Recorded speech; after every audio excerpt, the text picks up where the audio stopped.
Let's take a look at some of the best streaming options at defense as we move into the playoffs for the 2024 fantasy football season. And before we do so, let me remind you guys that Underdog is the place you want to be if you want to get in on additional fantasy football action all season long. Their Week 14 NFL Pick'ems are already going live, and Underdog is giving all new users who sign up with promo code THECATCH a free NFL Pick'em to use towards Week 14. If you guys watch this video later in the season, don't worry. Anytime you guys are a new user on Underdog and you sign up with promo code THECATCH, you're going to get a free NFL Pick'em to use towards that respective week.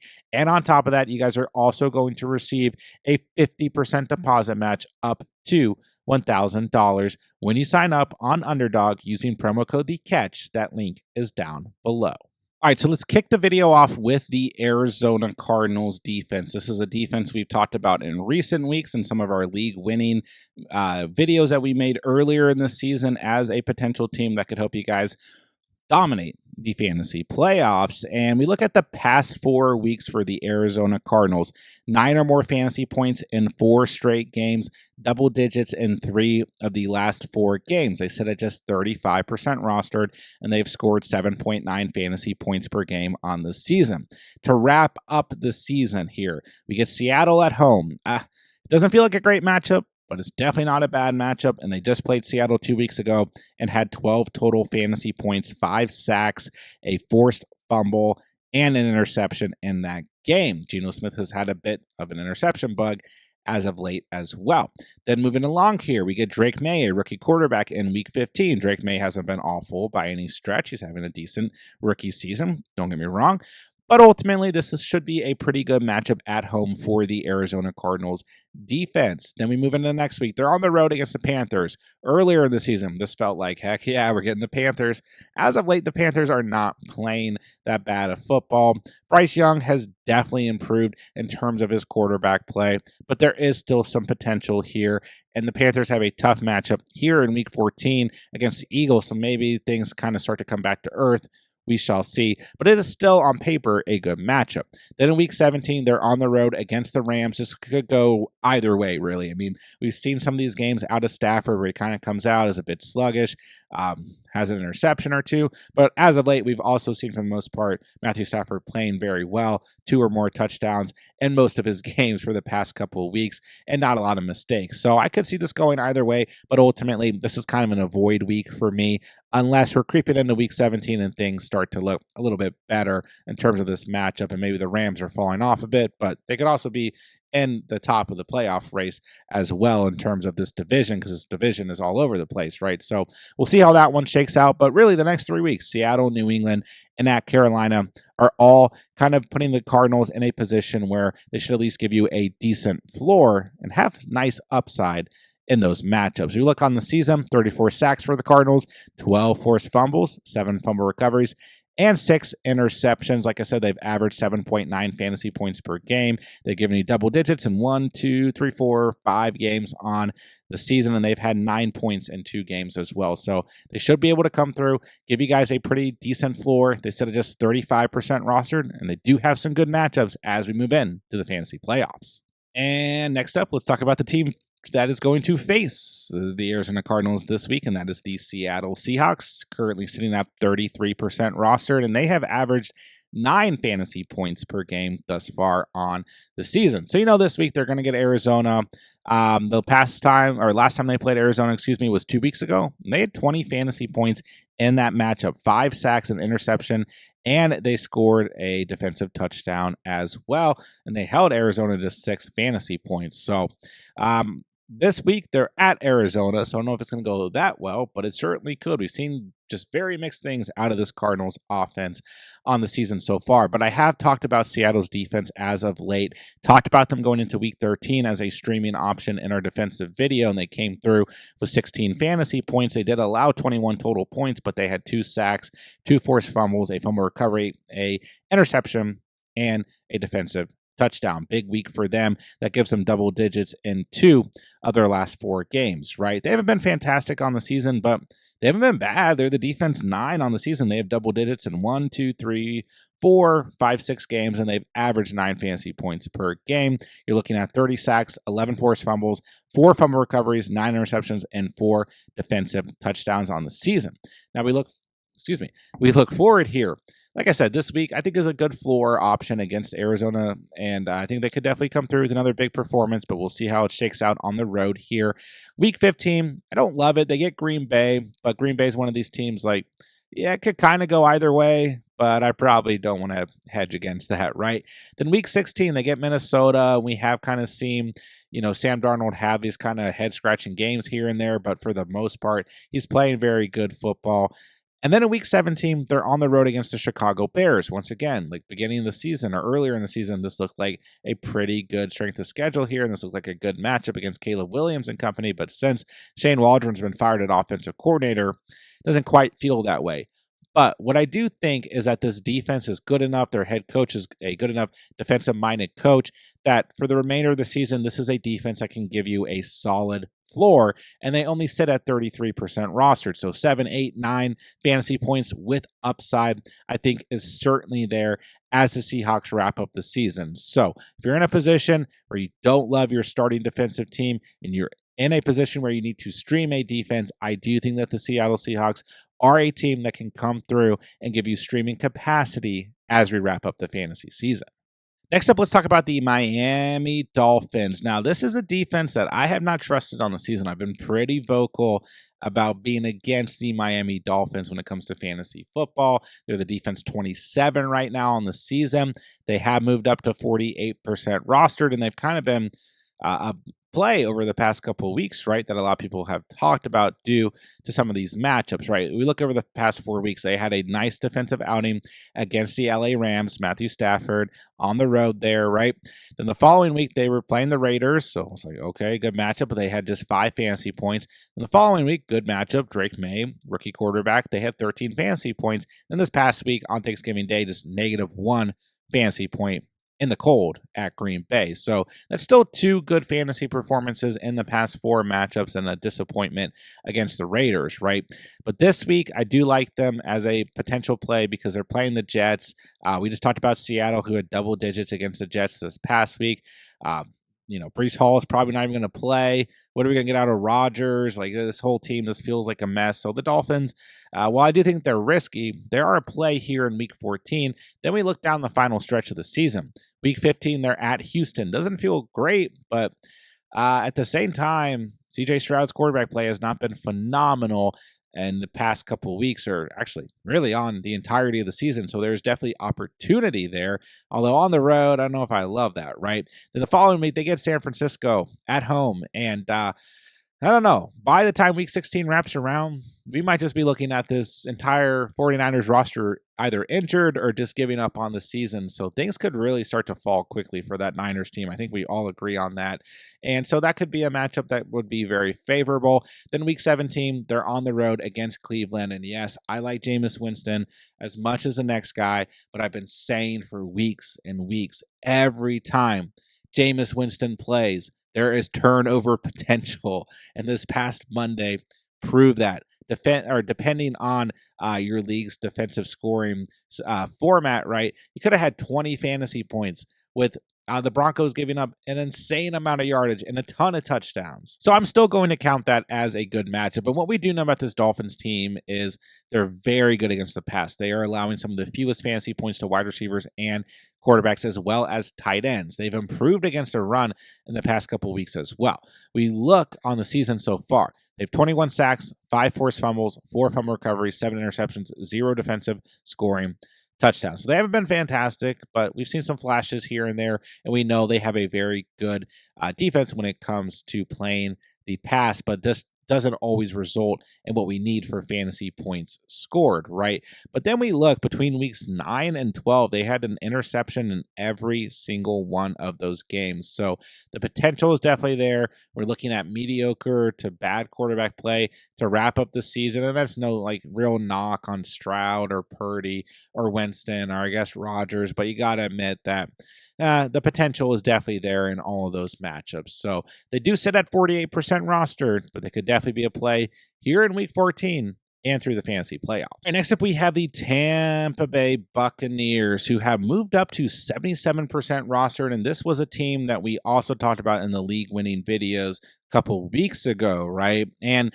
I will admit, out of almost all the defenses that we're going to talk about today, I'm the most concerned about the Buccaneers. Really liked them earlier on, like I said, a couple weeks ago, but I don't know, man. This secondary just really scares me. We just saw it this past week against Carolina, right? Just 4 total fantasy points in that matchup, and Carolina's just improved drastically. Then we look over the next couple weeks. They have an opportunity this week against the Raiders, but Aiden O'Connell looked really sharp this past week against the Chiefs. Jacoby Myers is playing great. Brock Bowers is playing out of his mind. The run game is serviceable, at least. I mean, there are some options here for the Raiders offense. In the following week, they're on the road against the Chargers. Don't love that. But they kind of get back into this opportunity area the last 2 weeks of this fantasy season when they're at Dallas against Cooper Rush. But once again, Cooper Rush has not been that bad and or turnover prone. Then week 17, they're at home against the Panthers again. So a lot of people still banking on this defense, but they're the defense 20 on the season. They've only averaged 6.3 fantasy points per game. But there is still plenty of upside in those matchups coming up. But we look at this final stretch, it was supposed to be fantastic. They did play very well against Tommy DeVito and got you 12 fantasy points in week 12. Like I said, it's 4 points this past week. Now you got O'Connell improving. Cooper Rush hasn't been that bad. Bryce Young improving. So the schedule has massive upside. It really does. It's got a lot of risk as well. We look on the season, 33 sacks, 13 forced fumbles, 7 fumble recoveries, 5 interceptions, and 1 defensive scoring touchdown on the season. So plenty of potential here, but this secondary for the Bucs just really scares me because they have not played well on the season.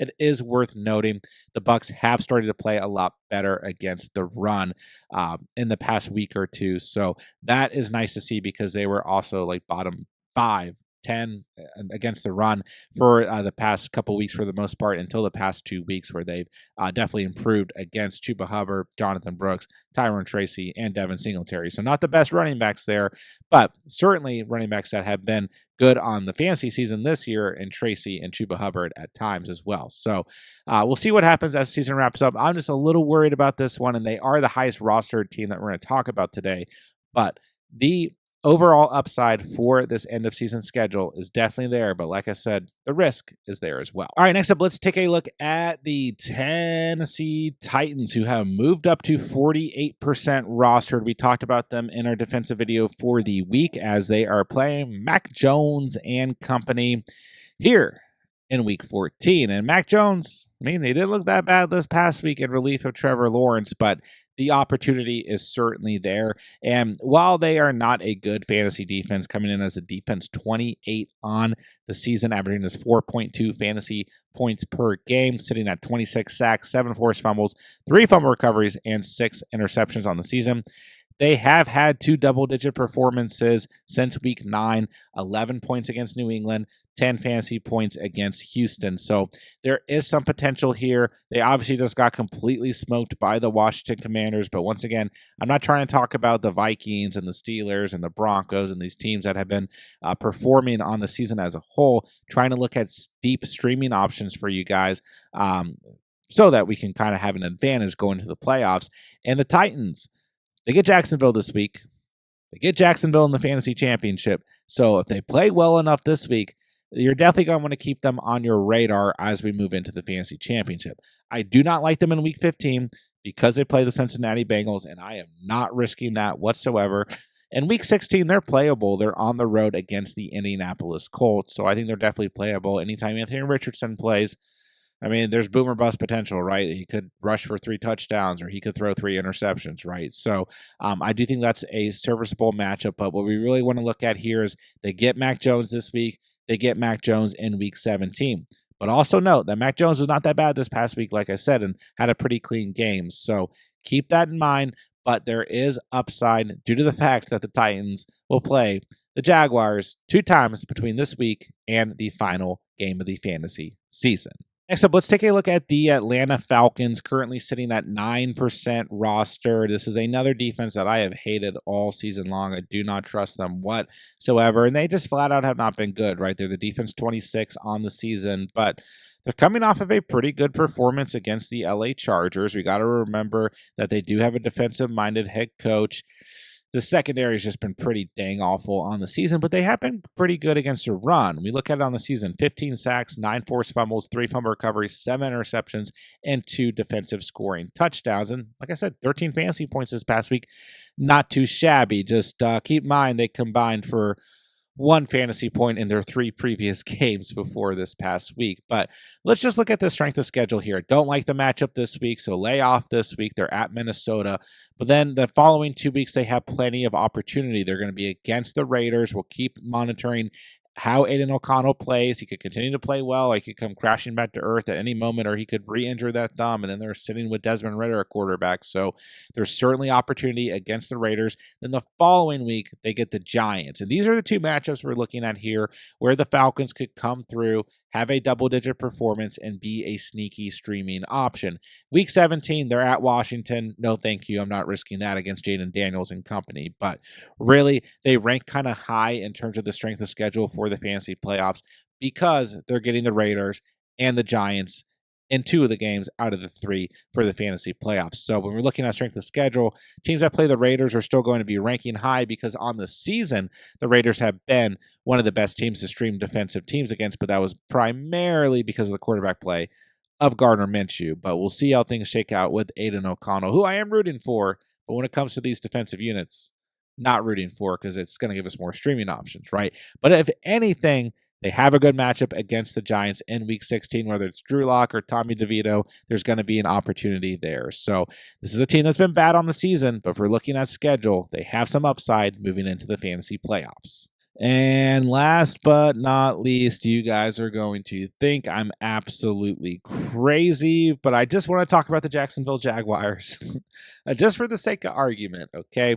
I'm in a 16-team league. There's nothing. There's nothing on waivers, okay? Sometimes you guys are in these leagues where you're going to find yourself with nothing on the waivers. I had one of you guys come through on the stream on Tuesday night and say, I'm in a 12-team league, and everybody holds 2 defenses. Everybody does it in my league. So we see all kinds of things here on the channel, all kinds of rosters, all kinds of league settings. So I try to dig deep for you guys. And what's interesting about the Jaguars, as awful as they've been, probably the worst defense in the entire NFL next to the Bengals, right? I mean, they got to be up there, right? We all know this. But in 2 of their last 4 matchups, they've had 10-plus fantasy points, believe it or not. And while they did allow 645 total yards to the Lions in Week 11, they had 10 fantasy points against the Eagles in Week 9 and 11 fantasy points against the Vikings in Week 10. 2 very good offensive units. And this past week, they were not good. They had 2 fantasy points against the Texans. But I found that very interesting. I literally did not know that. I've been paying attention to defensive teams all season long, right? On the season, 23 sacks, 3 forced fumbles, 2 fumble recoveries, 5 picks, 1 defensive scoring touchdown. So, yeah, they're the defense 30 in fantasy football. They have not been good, but they've shown some flashes, so to speak, kind of, as of late.